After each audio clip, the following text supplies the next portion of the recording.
Here are the answers to the solving two-step equation practice. Pause the video to check over your work. I will go over each answer step by step. Let's jump right in. Number one, we are trying to isolate x, get x by itself. So we notice that there's a 6 and an 8. I'm going to get rid of whatever's further away. So I'm going to get rid of the 8 first. How do I get rid of it? Opposite operation. So subtract 8. Whatever you do to one side, you have to do to the other to keep it equal. That turns into a 0. We're left with 6x equal 42. Now, to get rid of the 6, we have to do the opposite operation. So instead of multiplying, we're going to divide. Divide by 6, x equals 7. Number 2, isolate the variable. There's a -4, there's a 9.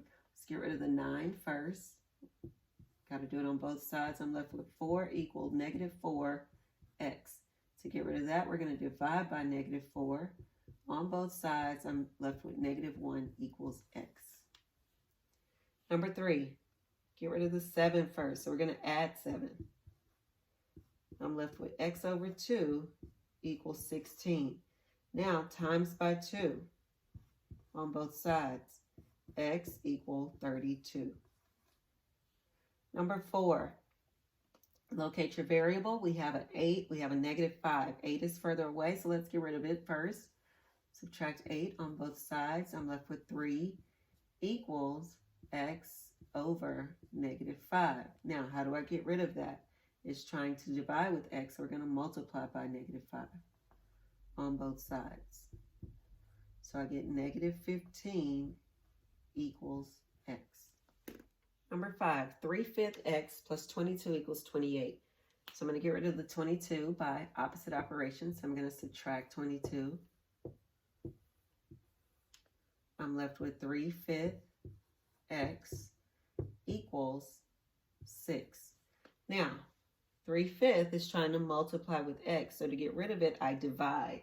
Now, when I'm dividing fractions, remember to divide a fraction means to multiply by the reciprocal.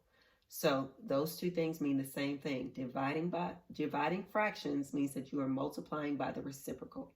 So if I divide by 3/5, that really means that I'm multiplying by the reciprocal. Okay, that's what dividing fractions mean. So whatever you do to one side, you have to do to the other side. That's going to make that go away. I'm left with x equal. Now I got to figure out what is this. Okay, numerator times numerator gives me 30. Denominator times denominator gives me 3. 30 over 3 is 10. Now, if you know how to cross reduce, that's fine. I just did it numerator times numerator, denominator times denominator. Now, let's look at number 6. Number 6 is a word problem. Number 6 says 331 students went on a field trip. 6 buses were filled and 7 students traveled in cars.